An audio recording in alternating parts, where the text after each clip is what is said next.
Hey guys, welcome to Z's Comics Reviews number 31. All right, this is pretty good show, I think. We're going to end on some strong notes right here, all right? Strong. Starting off, hellverine number 1. Now, I know what you're thinking. We did not put our support behind the previous series. This one is a better start. Okay, the artwork is about the same. I think it's the same artist. The art is okay. I'm not too excited about the art, but it doesn't take away from the story. The story seems a lot better than your average, okay, this is another Project Rebirth kind of crap. No, this is the demon just running with Dakin's body, and Dakin is just trying to get his bearings, and he just can't, because every time he's near evil, bam, Ghost Rider's up, right? Or Hellverine's up. I don't know. He believes that, the demon is turning over a new leaf. Unlike Johnny Blaze and Danny Ketch, he can't communicate with his demon. Oh. So he's having to try to feel out how the demon is like he's split personality. Almost, right? Like the early days of Ghost Rider and the early days of all of them, pretty much. It doesn't communicate with Dakin. It just forcibly takes over his body, and it is really interesting because eventually, and this is a bit of a spoiler. I can't really say why this is a good thing without giving the spoiler, so I'm going to give y'all guys 3 seconds. 1, 2, 3. Eventually, Dakin ends up going to the Sanctum Sanctorum. The doorstep of Doctor Strange. No longer Sorcerer Supreme in the MCU, and this does keep that going. Okay. It looks does he have his body? He does have his body. I don't know what's going on with that because I haven't really been reading Doctor Strange, so now I got to figure that out. But Doctor Strange, he's been through it, and he's like he's almost shoot first, ask questions later kind of guy right now. But even he says that the demon may not be doing what Dakin thinks he's doing, because at the end of each time he basically Ghost Riders out, there is this hellfire burning effigy that the demon builds out of the skeletons of his victims, and all the victims are evil. Like they do horrible things, and he kills all these horrible people. But it's the Doctor Strange is going, if you ever come near my doorstep again, I'm just gonna kill you unless you get rid of this thing. Wow. And he sends him to wherever his body was buried, and he returned from the dead. And that alone right there, everything about the story and the little twist on it, I give it a very positive 3 out of 5. And I'm excited to see where number 2 is, where number 2 is heading. So the other one, I think we gave it a 2 out of 5, and it wasn't I wasn't really feeling it. Yeah. But this one, I'm like, all right, positive 3 out of 5. Okay. I will probably review number 2, and whether or not we go from there, I don't know. But this is supposed to be another unlimited series, not just a mini series. So a little bit more room for growth. All right. So 3 out of 5. I would recommend picking it up. Moving on to G.I. Joe number 2. G.I. Joe. Remember, you know enough. Wait, no, that's G.I. Jose. Exactly. Knowing is half. Knowing is half the battle. That's the other half. That's the one. Kung Fu and blowing stuff up. Yes, Kung Fu and blowing stuff up, which we get in the first half of this comic. All right, so very action. Picks up right where the last one left off. Oh yes, the Joes are on the back foot, and it does not get any better until somebody swipes one of those Cobra Copters and just starts laying in everybody. But there's a twist. Cobra Commander saw this coming. Twisty. Little twisty twist, and he plans for everything because Cobra Commander is just that diabolical. Honestly, the art is great. Yes. Cobra Cobra Commander is being Cobra Commander. Yeah. You know, like he's just going out there, calm, menacing, brooding. Oh yeah, calm, menacing, brooding, all that stuff. He's calculating, he's cunning, and the Joes are still trying to find they're trying to find their footing, get who they are as a team. You know, like at this point, it's just a bunch of random people just thrown together on a team and like, okay, make good, and it hasn't happened. There's some casualties. There's some injuries. Some guy is MIA, or is he? Yep. But like the story alone, is very good. Very nice. Get a little reminder that there are other beings in this universe. In this one, get a little reminder, which is nice. Well, that's actually what set out the entire Joe storyline, was because this is in the Energon universe, and the presence of Cybertronians is like affecting the entire Duke world. Straight up saw one of his wingmen get like straight up eaten by a transformer. I thought he squished him. Did he eat him? I got to go back and read. Because I swear when the guy ejects, it like shoots him right up into Starscream's mouth. I thought he caught him. I thought he caught him. I got to go back and read it. But have to go it's pretty good. So yeah, this right here, fantastic entry into the Energon universe. Still rolling. Nice.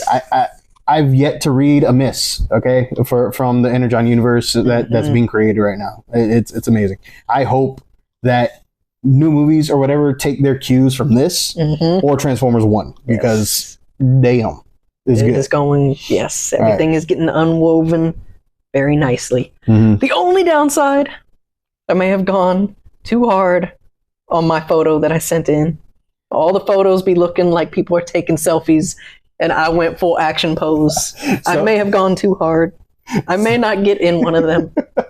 Skybound, if anybody from Skybound sees this, I do not hold it against you. I understand. That was my fault on my end. My apologies. So if y'all guys don't know, Image Skybound was running a little, not really a raffle. They were just like an event where if you sent in a photo of yourself by a certain point in time, you were guaranteed to get in a G.I. Joe book, a G.I. Joe comic book. They have yet to tell. Like I said, once they'll email you letting you know which issue your photo will appear in. I have not received my email yet. I hope I still do. I still got hopes. But yes, from all the photos that they've used so far, it looks like they just, were doing standard selfies. I went full action pose, I was like, you went Van Damme. I was like Snake Eyes Van Damming it, with the splits and everything.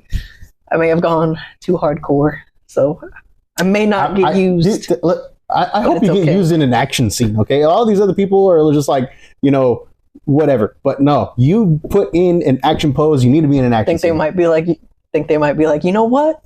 We can like doctor this a little bit, because they do. They give you like, part of the thing was you had to like say, I agree, I'm okay with y'all like messing with the photo. Oh, okay. They might give you the villain. They might be like, you know what? This guy went. They would admire that I went action pose, and we're like, maybe we'll give him a little. Maybe, who knows? I'm just saying. Even if not Skybound, I understand. I was too excited. It's an exciting thing. I was so overwhelmed that I didn't even make it in on time. I may have flown too close to the sun. It's okay. All right. So obviously, I gave it a 5 out of 5. What about you? I was thinking 4 out of 5, but I can see the 5 out of 5. So I'm going to go with the 5 out of 5 as well. All right. Like I said, I think we're going to have a good turnout for the reviews on this one. Moving on to Alligator Loki Holiday Special. I think this is a misnomer. It should not have been called the Holiday Special. Yeah, there wasn't much holiday stuff. If you don't know, the Alligator Loki series is an Infinity comic that's online. And every now and then they'll release a physical copy of these Infinity comics. You may know more of them from, hey, it's Jeff.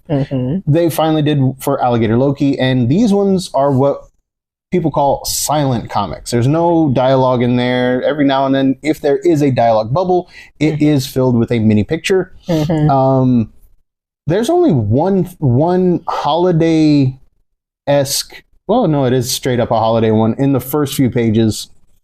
As a comic, I can't give it more than a 2. But for what it is, it's basically a kid's picture book. Mm-hmm. It's a nice, it's great. Comic. Like as a children's comic, I highly recommend picking this up. Mm-hmm. It's cutesy, it's a little fun. It's the silly side of Marvel kind of stuff. There's no bearing on any other bigger storyline or anything like that. Jeff pops up, Gwenpool pops up. My favorite, Scout or Honey Badger or Gabby Kinney, she shows up and wants to run away, and Alligator Loki is like, I'm gonna run away too. And it's cute, it's funny. It's a children's thing. It is, you know what I mean? It's a nice, cute little book. You know, like for what it is, definitely worth the price. Definitely worth picking it up. You know, if you're looking for to get somebody involved with comics or a child involved with comics, I guess definitely pick it up. Something to stimulate the senses. You know, for the younger minds. I'm not even gonna give it a grade. I'm not even gonna rate it on a grade because it is what it is. I recommend picking it up if you like silly stuff. Yeah. If you want to go for more, you know, hardcore or serious stuff, you know, like if you want a story and stuff like that.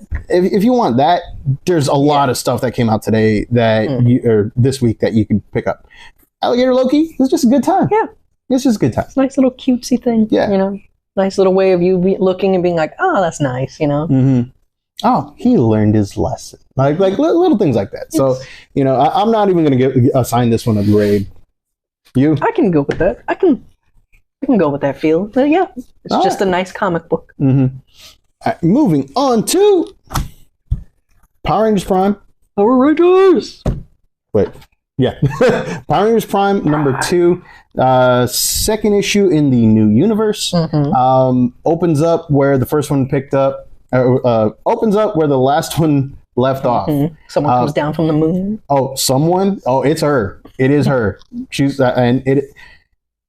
everybody, if you've read the first one, you know who it is. Okay, I'm not going to name names, but you know she's there. She's got a wand and she's making monsters. Okay, and making them grow. Not yet. Oh. Okay, apparently her powers are not optimized yet or they whatever. Come back. It's time. Okay. Yeah, she just barely got out of the moon. Okay.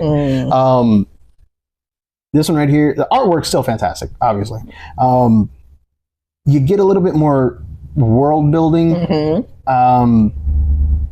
mainly from her perspective, where she is learning that the Eltarians silently took over the world while promising, you know, things that they didn't actually do. And then she meets a surprising legacy character. I'm not going to name names, but it is one of the original bullies. All right? You don't find out, like you hear his name, but you don't put it together until he says, you can call me whatever. Okay? So yes, things like that happen. The VR Troopers are getting involved. So it's going to be Power Rangers versus VR Troopers. You get more in depth with the inner workings of people's minds, like how like machinations. Okay, kind of, because before in the first issue, this kid helped the Power Ranger. I think her name's Linda or Laura. I can't remember. I don't remember names too well. But when asked why he helped her, he just replies, "Have you ever seen the inside of an Eltarian detention center?" But he's talking to an Eltarian who has never seen the inside of a detention center. So you get a little bit more like roundabout world building as well. Like you really don't want to be in one of those kind of things, but then you find out like she's a Power Ranger. Now you really don't want to be in wherever those guys go. Yes. So yeah, it's some things are happening. Some betrayals may be coming, may have already happened. I don't know. I'm giving it a 4 out of 5, just because of how short the comic is. All right, damn it, release like longer stuff. I think there's only like one advertisement in there. Nice. So not bad, yeah, nice. I'm excited for this series. I'm excited to get in on the ground level. I'm excited to see where the VR troopers come back in. You know what? Screw it. Let's get some Beetleborgs in there. We can totally do that. All right. I'm like Beetleborgs, bro? Big bag Beetleborgs. Okay. There's no hints of them, but I want them in there. Okay. But yeah, definitely pick it up. 4 out of 5. Power Rangers Prime #2. Yes. Now, for the last two. For the last two. Oh, we give them their own. Yes. Ultimate Spider-Man #12. Take it away, Thunder. The longest running comic series that we have been reviewing.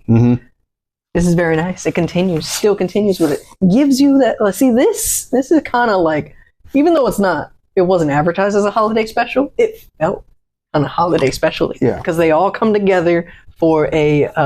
I mean, look at the thing. cover. I know, even the cover. Even the variant cover that you picked up has yes. Yeah, okay. They got ornaments in there and all that. Very nice. But yes, like names get dropped in this issue. A certain family with a certain venomous last name, possibly. But it gets name dropped. People get name dropped in this. Very, very family. Very family. This issue. Like it's this one is a Christmas movie. Yes. It is a Christmas The Force family drama. It's a no, not a Christmas movie. A Christmas special. Christmas script. Yeah, the Force family drama, the like problems that arise, things like that. There's almost Uncle no Ben Spider-Man in this one. Uncle Ben possibly getting cougar overed. Well, no, probably maybe not cougar overed. She's about Silver the same Fox. age. So, yeah, getting silver foxed. Uncle Ben just putting it out there, bro. I guess he's putting out that Kavorka a little too much. It seems. It wasn't him. It was Jameson. No, like Jameson was like, "Hey, should I?"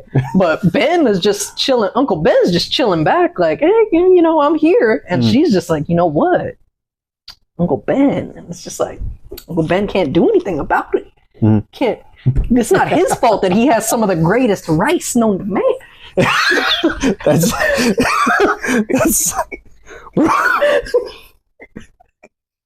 Don't ever say that again. Why? Don't ever say that again. It's a good brand. Uncle Ben is a good rice brand, okay? But yes, it is very nice. The ending is where things really get like. There's about 2 epilogues in this one. Okay? There's about 2 epilogues to the series, or to the issue, and all I got to say is, damn. All right. It's a twisty twist. All right, twisty twist. But I don't know where it's going, because if y'all guys have been watching this for a while back, if you remember around issue 7 or 8, we were talking about maybe the ultimate version of another another character whose gallery. line whose like family line may have been referenced in this one. Yeah, like, so if you've been with us for this long, you may have remembered me talking like speculating whether or not the suit may be an ultimate version of another symbiotic bad guy. In this one, more evidence is shown that, but then the second epilogue may throw that into question as well. Yes. So I'm really trying not to say as much aside from getting y'all guys ready for this issue. Like, go out and buy it. I'm saying go out and buy it because it's good. Okay. Like, I just can't talk up this comic enough. Especially because I may just be having a hard time remembering right now, but like when they showed, because this is not really spoilers because they've shown them already, but when they showed Kingpin's like, low-level guy, well, I say low-level, but just the people right under him, controlling the areas that he split up, the Sinisters, when they showed him, and I'm going through my mind right now, I'm all like, did they show all of them? And when I say them, I'm talking about the team. There was 5 plus Kingpin. Yeah, that's what I was thinking. So maybe, yeah. Just assume that Kingpin was number 6. Maybe, who knows? Maybe there's because you had Mr. Negative, you had Black Cat. I think I forgot Mr. Negative. Mr. Negative, Black Cat, Craven, the Mole Man, and then Mysterio. And then we just assumed 6 was Kingpin, right? Yeah. Maybe he was temporarily and could be there getting to the point that you were pointing out. And they might give another person. Who knows? Because the ending is very suggestive there. Oh yeah. You don't know who or what this might be that shows up. I'm like super excited about where this is going. This is just a damn good comic. It's just continuing. Obviously, this 5 out of 5. It's tremendous. Yes. All right. 5s. Whipping. It's amazing. It's a whipping good time. Moving on. Last one of the night. We got Absolute Batman number 3. Wins Comic of the Week for the 3rd time that it comes out. Yeah, Comic of the Week. Obviously, Comic of the Week. So you get introduced to the Absolute Universe version of Sleepy Kyle, but only as a child. Batman's war on whatever crime in Gotham is starting to get a little clearer to Batman, and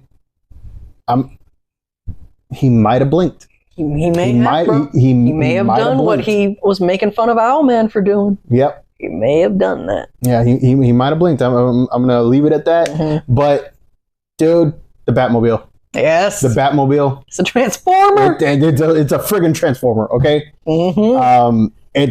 I like when I was reading it. It's not alive. That's not what we're saying, okay? It's not alive. No, it's not alive. It can transform. Okay, let's call it a convertible if you want. Convertible. But yeah, it's a triple changing convertible, and oh my gosh, a convertible. A batvertible.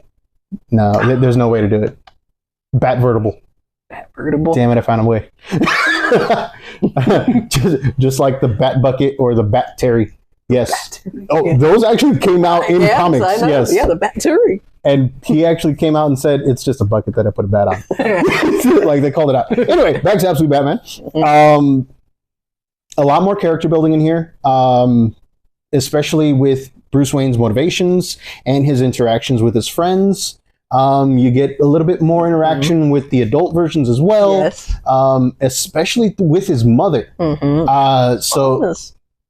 There's been other takes where, Batman meets his parents, but they don't know that he's Batman, or alternate timelines where Booster Gold screws up some stuff. This one right here is more organic. It's not forced.